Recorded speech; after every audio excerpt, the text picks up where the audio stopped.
যদা যদা হি ধর্মস্য গ্লানির্ভবতি ভারত অভ্যুত্থানাম অধর্মস্য তদাত্মনাং সৃজম্যহম পরিত্রাণায় সাধুরাং বিনাশায় চ দুষ্কৃতাম ধর্ম সংস্থাপনার্থায় সম্ভবামি যুগে যুগে। নমস্কার। আধ্যাত্মিক চেতনার দেশ এই ভারতবর্ষ। এই দেশ সনাতন ধর্মের দেশ। বহু মুনি ঋষি যোগী মহাত্মা একাধিক যুগ অবতারের পদধূলি ধন্য আমাদের এই দেশ। পুণ্যতীর্থ চার ধামের মধ্যে অন্যতম প্রধান ও পবিত্র ধাম হল শ্রীক্ষেত্র, অর্থাৎ পুরীর শ্রী শ্রী জগন্নাথ ধাম।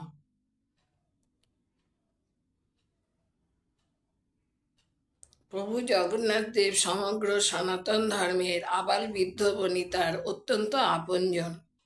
তার কার্যকলাপে রথযাত্রার পথে কোনো হিংসা দেশ লড়াই নেই। আছে কেবল মুঠো মুঠো সুখ আর আনন্দ, আর আছে প্রাণের উচ্ছ্বাস। প্রভু জগন্নাথ দেবের অধিষ্ঠান বা উপস্থিতির কাহিনীটা আজকে আমি বলবো আপনাদের। দাপর যুগের শেষে ভগবান শ্রীকৃষ্ণ যখন জরাবেদের হাতে তীরবিদ্ধ হয়ে মৃত্যুবরণ করেন, তখন তার আত্মীয় স্বজনেরা কাঠের চিতা সাজিয়ে শ্রীকৃষ্ণের দেহ দাহ করেন। কিন্তু ওই দেহ সম্পূর্ণ ভস্মীভূত হতে না হতে চিতার কাঠসহ অর্ধদগ্ধ মৃতদেহটি সাগরের জলে নিক্ষেপ করে চলে যায় ওরা। এমতাবস্থায় শবরদের রাজা বিশ্ব বসু গোপনে সেই কাঠসহ অর্ধদগ্ধ মৃতদেহটি নিয়ে উৎকল প্রদেশে নীল পর্বতের গভীর জঙ্গলে গোপনে জ্যোতির্পুঞ্জ স্বরূপ বিগ্রহ নীলমাধব রূপে পূজা করতে লাগলেন।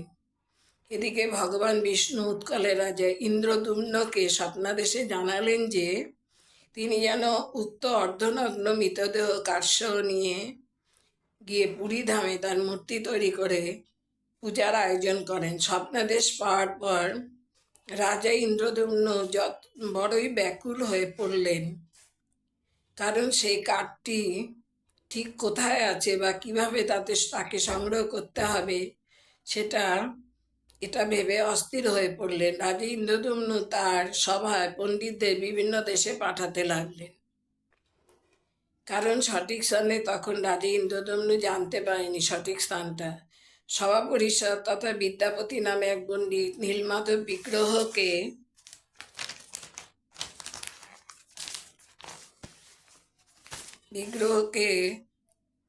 আনতে সক্ষম হন। নীল পর্বতের ভক্ত শবরদের রাজা বিশ্ব বসুর কন্যাকে বিবাহ করে বিদ্যাপতি অর্ধদগ্ধ কাঠ আনতে সক্ষম হয়েছিলেন। এবারে ওই কাঠটি দিয়ে প্রভু জগন্নাথের মূর্তি তৈরি করার জন্য দেশ বিদেশের প্রচুর সূত্রধর অর্থাৎ কাঠের মিস্ত্রি বা কারিগর এলেন, কিন্তু এই কাঠটির গায়ে কেউ একটুও আঁচড় কাটতে পারলেন না। অবশেষে বিশ্বকর্মার গুরু অনন্ত মহারানা বৃদ্ধ ব্রাহ্মণের ছদ্মবেশে এলেন এবং শর্ত সাপেক্ষে জগন্নাথের মূর্তি তৈরিতে রাজি হলেন। মূর্তি তৈরির শর্ত হলো 21 দিন একা ঘরের মধ্যে তিনি থাকবেন।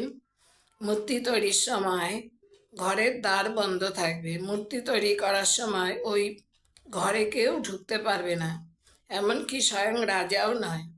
মূর্তি তৈরির সময় যদি ওই ঘরে কেউ ঢুকে পড়ে, তার সঙ্গে সঙ্গে কাজ বন্ধ করে তিনি চলে যাবেন।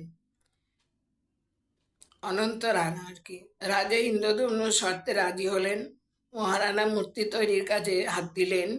দিন যায় রাত যায়, এভাবে 12টা দিন কেটে গেল। এতদিন বাইরে থেকে কাঠ কাটার শব্দ শোনা যাচ্ছিল, কিন্তু 14 দিনের মাথায় আর কোনো শব্দ শোনা না যাওয়ায় স্বয়ং রাজা ইন্দ্রদুম্ন ভাবলেন অনন্ত মহারানা একজন বৃদ্ধ কারিগর, হয়তো এই কয়েকদিনে ক্ষুধা তৃষ্ণায় অবসন্ন হয়ে মৃত্যুমুখে পতিত হয়েছেন। তাই রাজার কর্তব্য মুমূর্ষুকে রক্ষা করা। রাজকর্তব্যের কথা চিন্তা করে তিনি বন্ধ ঘরে দরজা জোর করে খুলে ফেললেন। শর্ত ভঙ্গকারী রাজাকে ভর্ৎসনা করে বৃদ্ধ কারিগর অনন্ত মহারানা দ্রুত ঘর থেকে বেরিয়ে গেলেন। এদিকে অসম্পূর্ণ মূর্তি অর্থাৎ তখনও হাত পা বাকি, এমতাবস্থায় রাজা ইন্দ্রদুম্ন নিজেকে শর্তভঙ্গের জন্য দায়ী করে কুৎসাজ্জায় শয়ন করে প্রাণ বিসর্জনের জন্য প্রস্তুত হলেন।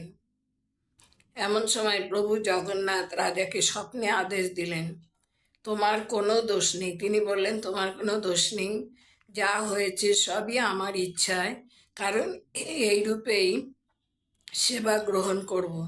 তাই হে রাজা ইন্দ্রদম্ন, তুমি কোনো অনুতাপ না করে মন্দির স্থাপন করে ওই অবস্থায় আমার পূজা দাও।